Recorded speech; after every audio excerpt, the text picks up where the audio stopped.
looking to end about 20 till or quarter till 2, knowing some of you have shared you have to be back in your respective locations. It's a privilege for me to have lunch with you. I didn't know it was lunch, or I would have not eaten the lunch I ate before, which is just to say that I don't make it up that often to Los Angeles to take more opportunity to be with the Board of Rabbis. That's because I'm in Orange County, and it is a bit of a drive, often with traffic. I'm in Tustin. Tustin is Irvine, Newport Beach, Central County. It's a conservative synagogue. This was my 28th High Holidays. It's my only synagogue since graduating from JTS. But I started my rabbinic training here in Los Angeles at then the UJ, and I've had the privilege to teach at the Ziegler School. Warren was one of my students through the years. I taught for 9 years at the Ziegler School, classes on halakha, on pastoral care, conservative philosophy, and driving up yesterday for a funeral at Sinai, and today is a reminder that coming from Orange County to LA is not so easy. So again, I'm feeling good about being here. It's a treat for me, and I have something to share with you that I'm genuinely excited about. I wrote a book that I've given a copy to each of you, Increasing Wholeness. This is my third book for Jewish Lights. The first was a book called Does the Soul Survive? The second was called Increasing Wholeness.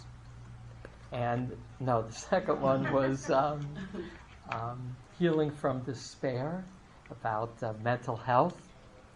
And this one just came out in April. And when I originally contacted Jonathan, it was in the context of knowing I had a new book coming out and hoping to present at the sermon seminar, knowing that's where many of our colleagues gather. Bottom line, that didn't quite work out, and sometimes it's always for the best. And it was for the best because what I'm going to focus on primarily with you are the small groups that I've created using the book. So I'll talk a little bit about the book. I want to leave time for conversation. But my main focus today is on the opportunity we have to imitate the mega churches through small groups. So a little more about that. I am neighbors of Saddleback Church. Rick Warren has been a guest a few times with his wife Kay for Seder. It's a privilege to have him as a friend. And I've gone to church even before he became a friend to learn about Saddleback Church as a model megachurch. And I'm not the only one who has made a study of successful sociology of religion.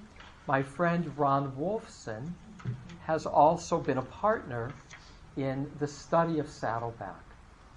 The engine for Saddleback Church, now for 18 years, is what they call small groups. Ron Wolfson tells me that no synagogue has tried the small groups the way the megachurches do it. And he pushed me with this book to launch small groups. And that's what I'm going to tell you about. So back to being the engine for Saddleback. Here's how a small group works at Saddleback. 18th year this year for small groups.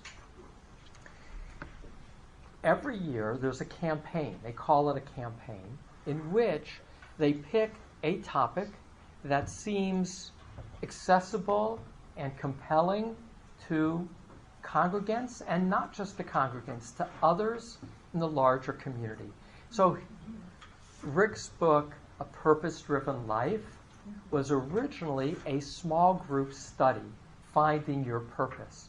They've had, in the course of the 18 years, it's the only one, by the way, of the 18 years that's come out as a book. The others are things like love, parenting, power. So the way their groups work, it's a limited time frame, 40 days, 50 days. Last year, for instance, their topic was transformation, personal transformation, 8 weeks. That was a 49 days. So you're shooting for 50. Different years, different lengths of time, but the key concept is limited time frame, practical goal, and here's the key to success. This is what I learned from them. The key to success is getting members of your community to agree to be a host. The host is the engine of success. What it means to be a host is very low bar. Again, I'm still talking about Saddleback. A host agrees, and they went through different phases of learning, where initially it was like a paraminister, and too few people felt they were worthy of being a minister. That didn't work. Then it was a facilitator. Even that was a little complicated. So they came up with this term host. And all a host is you provide coffee and refreshments for a group of your friends. That's the key concept to circle. Your friends. If I, as the minister, or in this case as the rabbi, want to promote this project, I ask people to agree to be a host, and that means to get either one friend, you're a group, you and a buddy, you and your daughter, you and your son, you're a group. Although the average group is a couple with 2 or 3 other couples. So the average group size is 4 to 6. But the engine is getting people to agree to be a host. Because unlike our Chavurah movement, where the synagogue was the clearinghouse and the matchmaker, this is much lower in bar. My job, Dash in a moment, in creating groups, is to get people to host, and they create their own group. They get to pick their friends. Sometimes it may be somebody in their home. It may be a next-door neighbor. It may be somebody they don't know so well, but know that they're similar in their kids' age and so forth, that they think they would be a good match for limited investment of time. But an investment of time. In my case, it was 40 days. This is the last week. And I called it 40 Days to Becoming Your Best. And I asked people to be a host. I bought a big banner, 2 big banners. Have you become a host? People who agreed to be hosts, I got big pins for them with magnets for high holidays. On Rosh Hashanah this year, I had 3 sermons. All were focused in on becoming your best.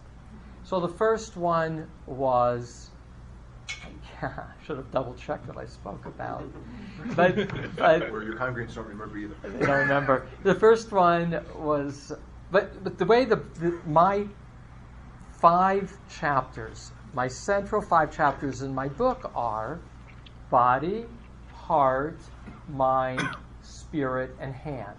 Hand is reaching out to others. And so my sermons focused on those topics. Rosh Hashanah, I made the pitch of why it was valuable to become your best. That the Yamim Noraim, the entire concept of Yamim Noraim, the days of awe, is to reflect on how you could become better.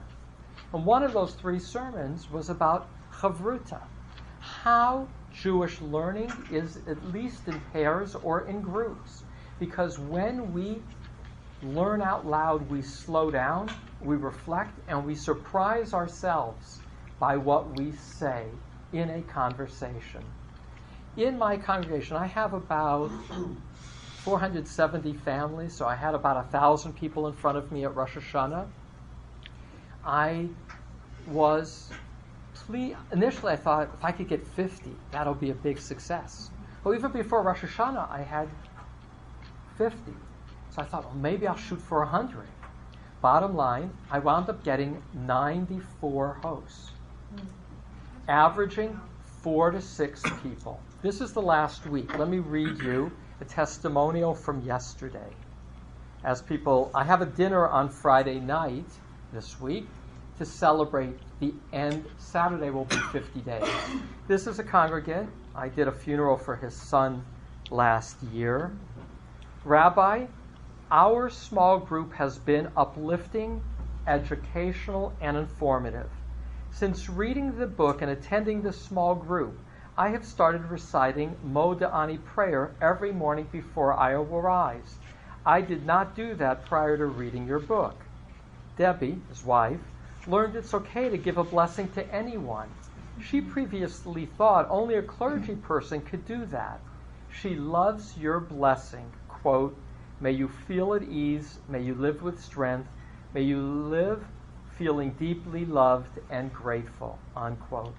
All of this enables both of us to feel more connected with God. And it's signed off. So that was yesterday.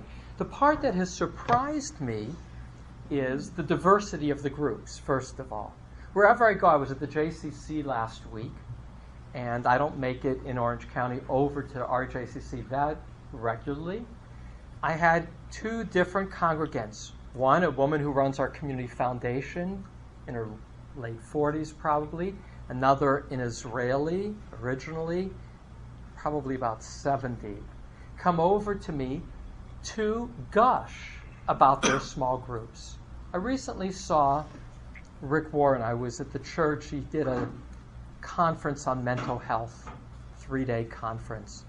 So while I was there, we talked a little, and I caught him up. And he, which is a strength, was excited for me. And he said, you know, if you tell people you want them to get together and socialize, and you say, I want you to get together once a week for 5 weeks to get to know each other, people are too busy. Socializing is not going to be a priority. But if you say to the same people, I want you to get together to study something that will be practical and make you better, they'll prioritize the time. And after being in their small group, they'll stay for the social. But that's not why they'll go into it. Every year at Saddleback, they launch a new campaign. I already know this year's campaign. Their campaigns are in January, February. It's on the Lord's Prayer this year. That's what Rick's been preparing. And the launch re-energizes the sense of groups, small groups, groups that are small enough where everybody can feel heard. Here's what moves me about what people are consistently telling me. They're saying, Rabbi, here's what's different about, I made it 5 weeks, 1 hour for 5 weeks. They're saying, Rabbi, usually when we get together with our friends, we just talk about movies or our kids. It has been so wonderful to be sitting with our friends and talking about what we're grateful for, about the nature of the Shema, about blessings. It's a different kind of conversation we normally have context to have. So I'm also getting emails. Another congregant emailed me yesterday to say that her group met for the 5th time, the last time, on Sunday, and they're going to continue to meet once a month rather than once a week. For 5 weeks, it was more intensely focused. And here's what I offered people. I said, I'd like you to consider being a host. And on Rosh Hashanah, we had these bags. It's good that it looks significant. These were actually our Mishloach Manot bags. So we had them in abundance. But I put in each of these bags, I got a congregant who likes his name and things. He's the congregant who donated all the new machzors for the congregation. And he said to me after, Rabbi, it was the most satisfying gift I've ever made because everybody in shul had his and his wife's name in it, and the new machzor is lovely. And he just took, in the best sense, it for him was deeply satisfying. So I said to him, I said, would you consider giving me money for 500 books? So in your books, there's a plaque, a little name tag. He donated 500 books. So I said, the key to this engine is getting hosts. On Rosh Hashanah, I had the bags. And also, I don't want all the participants getting in lines. That's much more cumbersome. I only wanted hosts. motivating people to become hosts. Some of the hosts, I got 94. It really, in practice, was more like about 80, 85, because about 10 of those, the 15, said, I'll be somebody else's guest. So not everybody who signed up to be a host became a host, but at least 80 did. Again, 4 to 6 people engaged in conversation and engaged around something that I spent 5 years, working on, and reading it in a way that was deeply satisfying. So I said, if you're a host, you go to the back, and we'll give you a bag, a gift bag, and you'll let our office know who the participants are in your group. It was 2 books to convey that 2 is a group, and low bar. And all you're agreeing to do is meet for 1 hour for 5 weeks. And in the bag is a guide for the hosts that I put together. Again, this is what the Saddleback model is. To give a menu, really a menu, not to say exactly what to do, a menu of when people come over your home for that 1 hour, what should you talk about? In addition, for everybody in the group, a guide for reflection around the reading, your own reading. We wanted to harvest the emails of all our participants. We created a Facebook group page, 40 Days to Becoming Your Best, and every day by email and on the group page, I posted a quote. We just put the booklet together because I wanted to create another incentive for people, and that incentive was join a group to get the quotes. It wasn't like a daily mailing to the congregation. You've got to be in a group. So 40 quotes a day. So as to say, for these 40 days, this is a time of reflection and personal growth. And on Rosh Hashanah, I pitched it. On Yom Kippur, we launched it on Kol Nidre evening. So Yom Kippur, I talked about the physicality of the Al-Chet. Almost all the metaphors in Al-Chet are physical.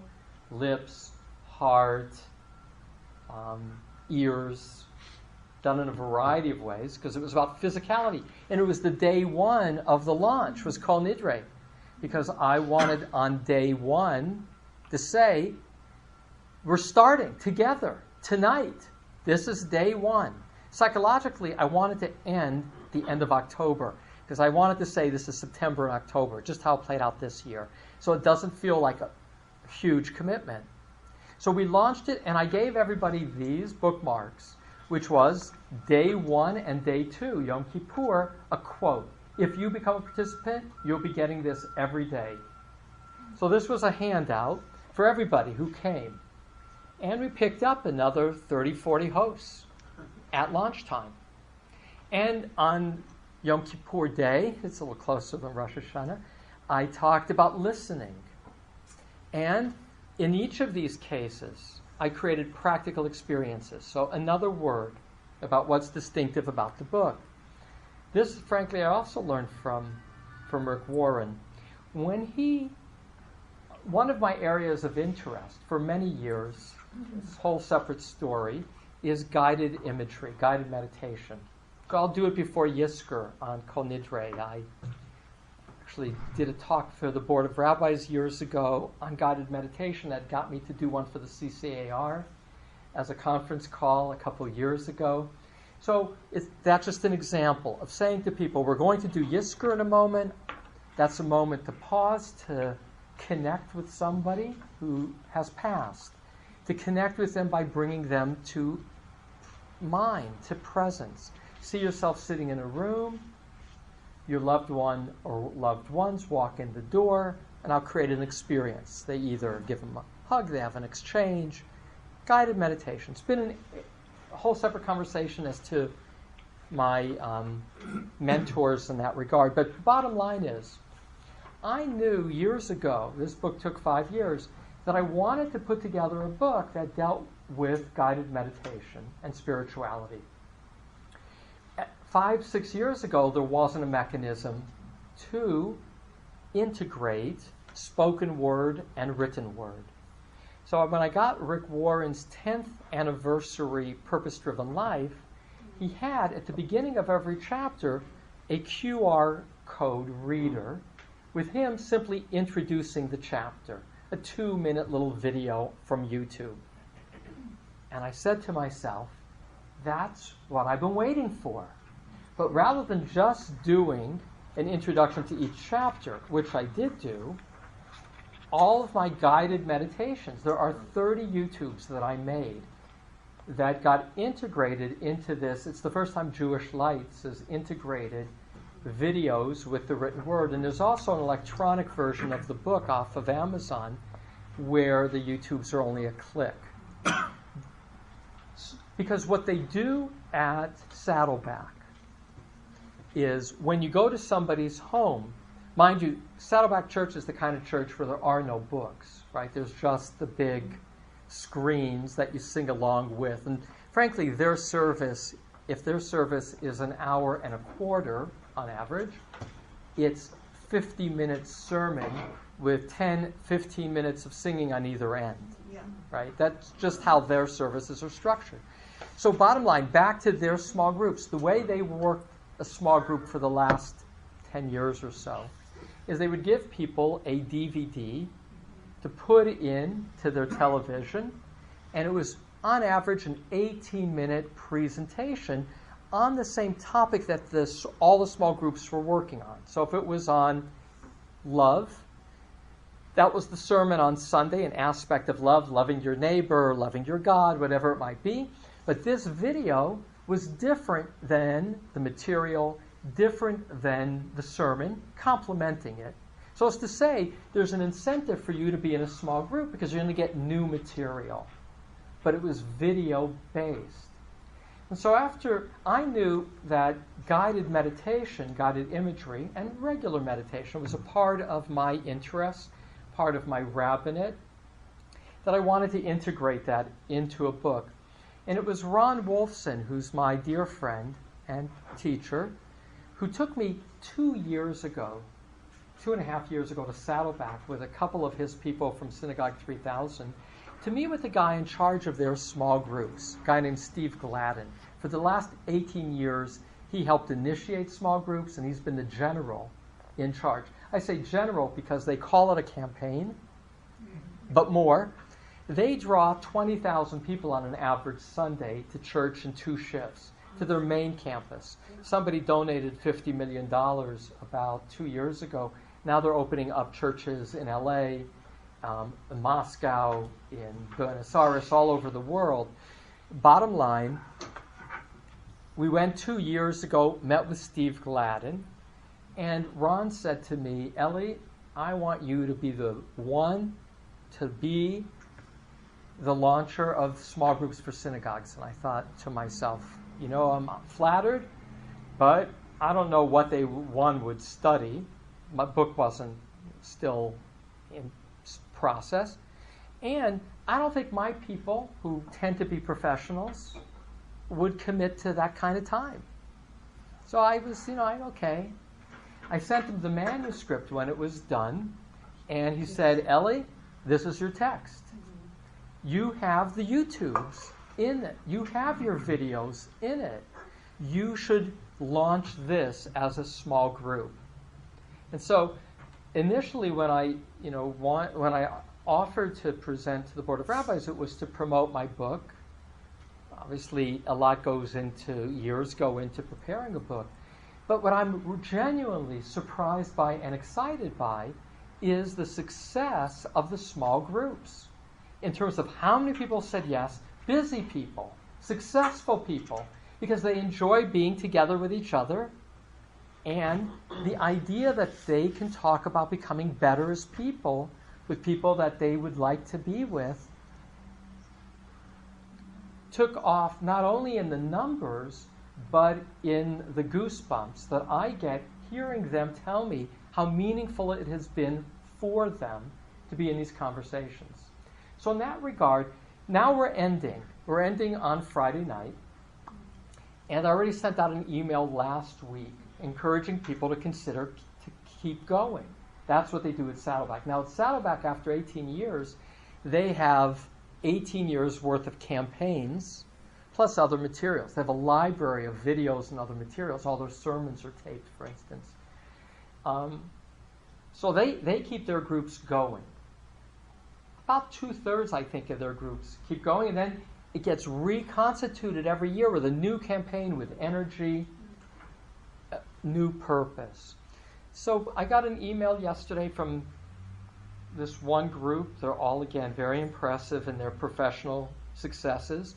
And they wrote back in response to my letter, encouraging other tools. The other tools that I have in mind for people is Arthur Green's The 10, not Secrets of Judaism. The most recent one. Yeah, 10 gifts. Or The something. 10 Gifts of Judaism, which begins with joy, chapter 1. It's short. Yeah. You know, my people too, I don't know if they're reading the book when they come to their groups. People are busy. So they're motivated. Because their friends are saying in their groups, did you try this exercise? Because they can go to the YouTubes, and you can just put Ellie Spitz in the YouTubes, and all the YouTubes will pop up. So you don't need to get sophisticated with QR codes, which isn't so hard to do, but for some people is a hurdle. You can just go to YouTube, put in my name, and there they are. So there's an energy of we're learning, we're doing this together that's motivating people, not just to read the book, but the goal of this book was to guide people into experiences. The experiences of doing an inventory of what they're grateful for. 10 things that are different every day for 1 week. Now that's a challenge, right? I'm grateful for these 10 things. You put it up on an index card on your mirror in your bathroom. And then the next day you got to do 10 more. And that's linked to a teaching about how blessings in our tradition are formulaic, but the end is quite specific. And the specificity of bracha is to cultivate a consciousness of being attuned to the details of life, not taking for granted the little things.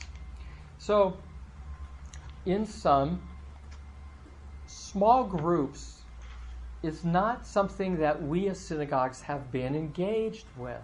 Saddleback's not the only church.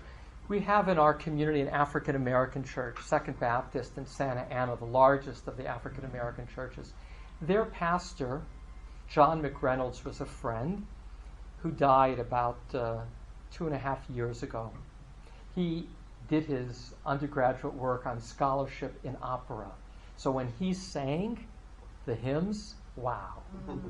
And he, after many, not unlike in his community, they had like 6 ministers in 10 years before he took over. Not unusual for a newer church. He was there for almost 25 years. They didn't know how they were going to replace him because he was so much a presence. They did a search, and they actually had real money. I was surprised by how much money the church was, like synagogue almost kind of money, to hire a new pastor. They hired a younger guy, and he took the small group material from Saddleback called Love, launched small groups, started having people do testimonials on Sunday about their groups. One of the deacons of the church was our facility manager in our synagogue, and he said, the church has taken off with the new minister. Because ultimately, back to Ron Wolfson, relationship making is at the center of church life, synagogue life, a need that is not met in our larger, career-oriented communities. And so Ron challenged us with his book, Relational Judaism. People may come to events, but what does it lead to? If somebody keeps coming to events and they leave and they've never met anybody, well, what have you achieved in terms of touching them deeply? Small groups does that. You only need one other person. I have a mother and a son, a mother and a daughter. I tend to find in my community, again, it's year one, it tends to be either women or couples.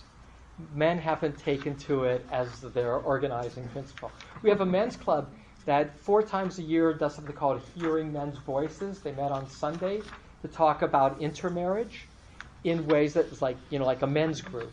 People sharing openly, personally, about how intermarriage touches them, impacts their lives, their children's lives, which is to say we have men who do some things that you might call touchy-feely in terms of a vulnerability. But with the small groups, at least this year, I find it's women or couples, but the guys in the couples buy into it and enjoy it. And so this is something I am genuinely taking deep satisfaction in and wanted to share with my colleagues, because it's not only this book, though the advantage of this book are the YouTubes, because that creates a low bar for hosts. We're going to watch a YouTube with the rabbi. I might be chanting Shalom. Somebody just said to me, wait, I have to remember the story. Somebody said, and by the way, the other thing, to be in a group, you don't have to be a congregant. You don't even have to be a congregant to host it. So I went to like the JCC, an event, and I brought these along to give get congregants and buttonhole them. And I saw some non-congregants who I know, and I said, you can be a host too. So I have a major group at Bat Yam at the Reform Synagogue, one of the key players in that community, who I knew, and she put together her own group of girlfriends, and it's deeply satisfying. I have congregants who are doing it with their Catholic neighbors. That's why it's been the engine for the megachurches. It's been the engine for the megachurches because it not only solidifies relationships in their congregation, but it's outreach to others who aren't members of the congregation, who may not even be of their denomination. This is an opportunity for all of us to see it. It's different than Chavarot, which tended to be social, met a need. But today it's more than social because, again, we're even busier now than we were 30 years ago, psychologically. People will give time to what feels purposeful, limited time, and a significant purpose. Becoming your best as a theme is the theme of our high holidays. I would hope that, not this year, then next year, it's a natural to launch this at high holidays. Because that's when we have our people in front of us to introduce them and make the pitch and to give them the materials. So that's my story. I can talk more about some of the kinds of exercises in Increasing Wholeness and how I came to write it and do those things. But I really was enthused to share with you, and we now have 25 minutes on my clock, to share the success, what feels to me like a success, of using this book as only one possible book to connect our congregants, limited time frame to get started, more intensive, once a week, in my case 5 weeks. So congregants wrote me and they said, well, what we're going to do, we're finishing this week. We had our meeting last week. It was our last on Sunday. We're going to now meet once a month because we've really enjoyed this. And every month somebody else is going to pick something, an article, 15 pages or less to distribute in advance. Again, today, it's a new world, right? You send an attachment of what it is you want people to look at. You get together. Our people are thoughtful people. It's different than the commitment of a book club.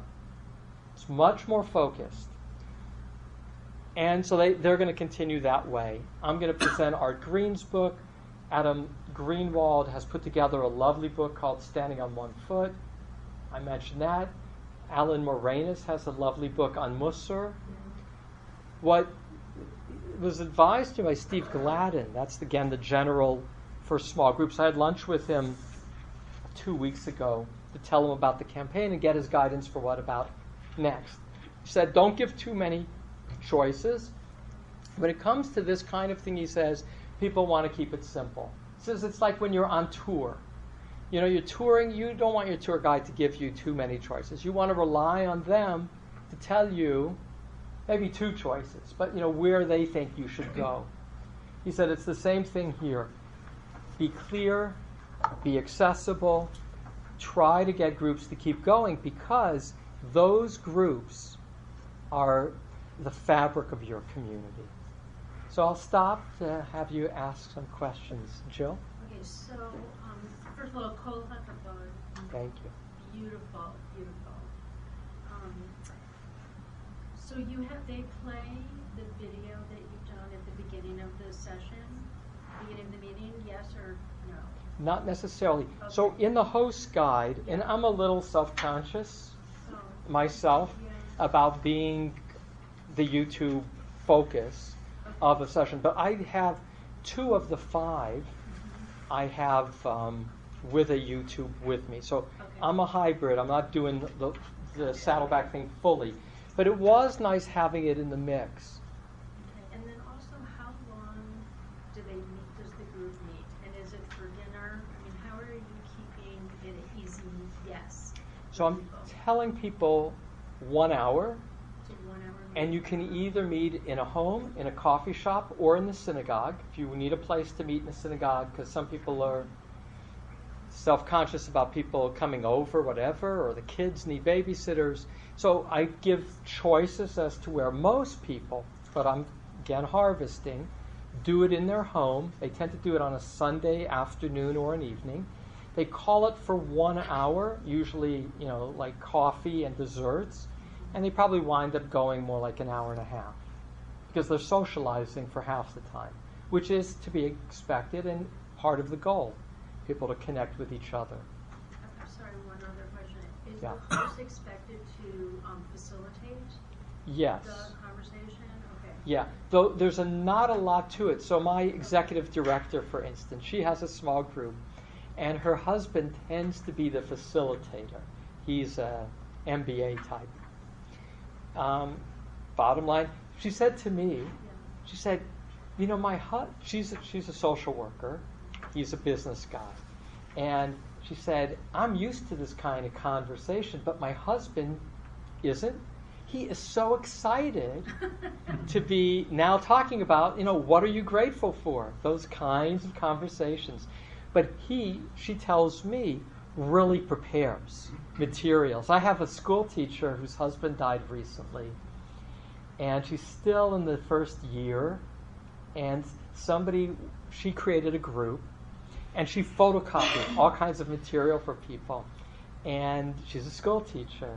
Other people, much lower bar, just come over, we'll talk, and what people have told me is they wind up spending much of the time on what was your favorite quote of the week.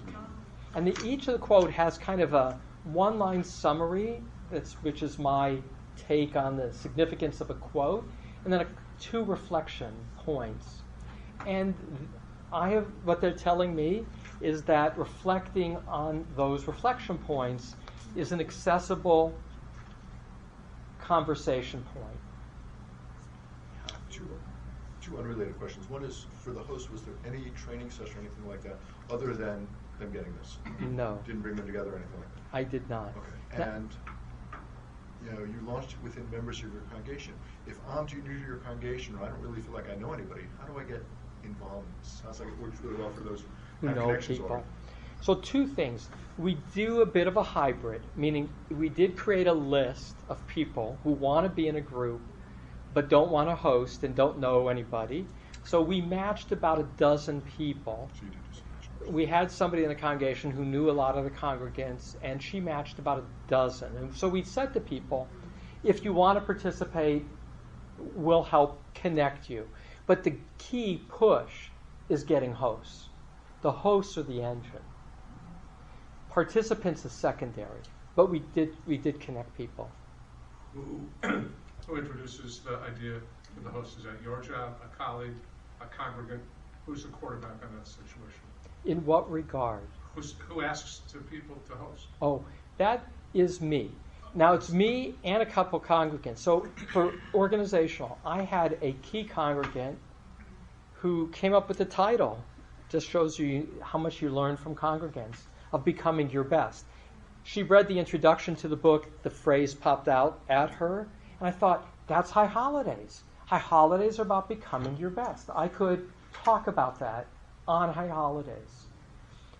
So I had a congregant, and I have a young office person who's very computer savvy and lovely, very thoughtful. I took them to Saddleback with me to meet with Steve Gladden before we launched anything.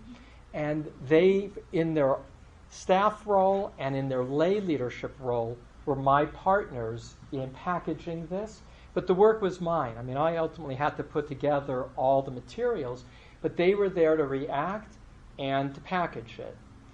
But I used, in this case, Rosh Hashanah as my launch point with letters before. So on the back of one of these is a letter I sent the congregation. I have two different backs. One, which was a follow-up, was, what does it mean to become a host? And then there was this longer one, which was my letter to the congregation before High Holidays about why they want to do this. And then the follow-up question I was learning as I went along is, well, what does it mean to be a host? So that's this letter, and I wanted to keep it simple, low bar, so it was not intimidating. So this was the introductory letter. I was writing about a letter a week for 3 weeks before Rosh Hashanah, one between Rosh Hashanah and Yom Kippur. So those are emails. In that regard, I'm selling it.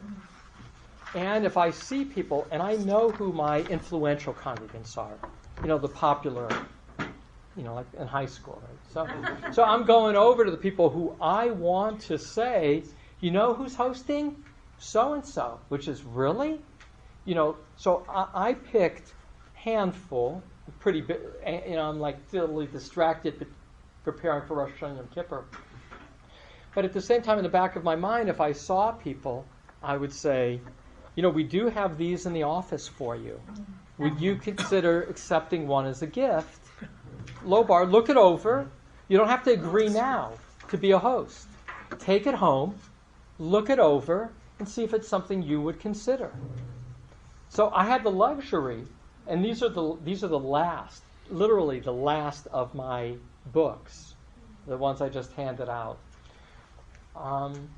Which is I had the luxury of 500 books to give away because somebody said, sure, happy to be the sponsor. He's happy he has his name in it. And more than that, he takes satisfaction that people are doing this kind of activity, he and his wife. So I could just give out the books and say, take it home, here's the materials, let me know. So I actively did that. When I traveled, I had a number in my trunk if I was going to some other event where I might see congregants for the few weeks before. Not in a heavy way, really soft sell. This is your opportunity, something I am excited about, and I think you would enjoy and gain from. I have A follow-up. One follow-up Yeah. to the host, which is, have you gathered with the hosts themselves either to build how they were going to do this or debrief how it's working? So I have not. I've written them letters last week saying, write to me to tell me, give me some testimonials, which is why I got that one I just read, and I have others. But in studying Saddleback, and I watched, for instance, last year, Saddleback's theme was transformation. All 8 one-hour sermons were online. So I spent the time watching all those sermons and seeing how it unfolded week after week at Saddleback. What they do at Saddleback is they do, come on Sunday afternoon, just hosts. And I, Rick Warren, I'm going to give you some secrets about how to cultivate your relationships that aren't part of the materials. So they actively cultivate hosts and create a sense of, if you're a host, you get special status in the church. Because hosts are the engine. But I haven't, part because I'm a smaller operation. Initially I thought, I also got somebody, I had some money left over in a kitty for educational stuff. And I asked if they wouldn't mind if I used that money for the dinner on Friday night. They said, whatever you want's fine. So I'm underwriting my dinner on Friday night, and I decided to expand it from not just hosts, but participants too. Initially, I advertised it was just for hosts as a motivation to get hosts, but then I figured, more the merrier. I have the money to have more food. So that's how we're pulling it together. And I did, on my plan for Friday night is, and this was Steve Gladden from Saddleback Council, get a few people in advance to agree to do testimonials, get other people to do testimonials, harvest people's response, create some excitement, talk about how the groups can continue through the year. And I do anticipate next year doing it again because it's just been successful. But I'll use Saddleback materials probably and, kind of see what's there and make it Jewish. It's two-part. If it's too long, Sure. you can just answer yes or no. Okay? With the inordinately large percentage of unaffiliated Jews, Yes. do you see this as a vehicle for outreach? Absolutely. People who are unaffiliated are a bit intimidated to go into a synagogue, afraid that somebody's going to try to put a heavy trip on them. They just aren't that comfortable religiously. They're ambivalent about all the religious pieces. So if you can say to somebody who has a Jewish friend, who is a member, invite your Jewish friend to come over and read something and talk about it it's not directly about Judaism, it's about listening. What does it take to be a good listener? But that leads into an analysis of the Shema and why that's the key verb of a statement of faith. Listen. So I developed that concept of listening in the book. So it's practical, accessible, and lower bar than a synagogue. So this is been the success of the megachurches. That's how they do their outreach. And we have to do more of it. This is an opportunity. All right, and the second part is, I had done my internship at Wilshire Boulevard Temple. Yeah. One of the tasks I received was to call all of the former hosts of Torah for 10 and say, is your group still happening? Yeah. And maybe out of 30, there was one left. Yeah. Wow. And my question is it important to get like-minded people together in the group in order to get it to go on? It depends. So what I've learned from Saddleback is that, yes, people want to be with people that they enjoy being with to keep it going. That's why you want them to pick their friends. When you do the matchmaking, it's hit or miss. Sometimes it's great. It's like the roommates in college where you're assigned your dorm mate. Sometimes it's great. There's diversity, but often it's not somebody you really enjoy being with. So they find their own matches. That helps longevity. What they do at Saddleback in that regard is they don't patch groups. That's their theory. So if the following year their group has dwindled, they say start anew. It also allows people who aren't happy with their groups to, not that you can't keep your group going, but if you lose half your group, you should start anew in order to create the sense of forward motion. So, first of all, this is tremendously exciting for me. Oh, good. And you may have already addressed this in the materials. Yeah. But have you considered putting together a checklist for those of us who are unable to write a book and don't know where to find quotes? To say, okay, I haven't had a chance to meet with the people at Saddleback, but here's the checklist for you, Rabbi Cantor or Rabbi whomever, to put together. Here's the checklist to assemble this, to implement it in your thing. Find a book. This is how you read it. This is how you advertise it. This is how you put it together. Because this is amazing, but it's beyond my ability. So I believe it's within your ability. Writing a book, is so time-consuming. The whole book is time-consuming to do it because ultimately, for what I learned about publishing is that to write a book, this is an aside, you got to write about something no one else has written about yet. I remember after the success of Does the Soul Survive, which was relatively successful, it was originally a book that this was part B. It was called Toolbox for the Soul. So I worked for a year on Toolbox for the Soul, more than a year, 2 years, every morning 2 hours kind of thing, turned it over to the publisher. Publisher said it's another introduction to Judaism. I don't know why it's in my interest to publish another, and there's other good ones. Why are they going to buy yours? And it was like, I thought I was in the bag because I had a successful book. And bottom line, what I learned is that you only get published if your book is different enough. And that's not easy to do because there's a lot of books, a lot of good writers. So bottom line, as I said, at Saddleback, there's only been one book over 18 years, The Purpose-Driven Life, which was written after using the materials. To do materials is, you can go to their website, to Saddleback, and you can buy, not for much, they don't look to make much money, an example of one of their packages. It is doable to make it Jewish without so much effort. Quotes aren't that hard. You know, you just take a Jewish quote book and you just pick out 40 quotes you like and 2 examples. So in terms of guidance, David, in terms of your question, the best thing is to see what I did with the quotes, with the host guides. But I think that you could do it. I think our colleagues can do it. We do it all the time, frankly, as teachers. It's just to give a prompt for a conversation for people who are thoughtful adults. You said that Saddleback also becomes the theme of the sermons weekly.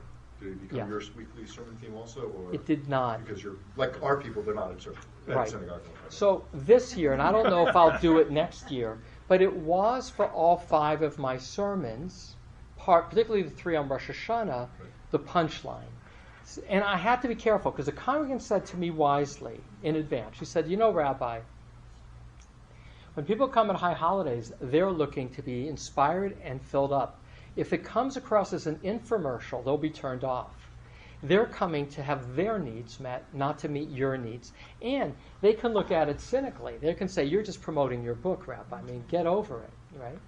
So I had to be very careful, and I was with that awareness, that every sermon I gave had to stand on its own as meaningful to the listener, but at the same time would have a paragraph or 2 to say, if the sermon was, again, about al-Chet, there's an opportunity to explore ways you could be better over these next 40 days with your friends in Chavruta.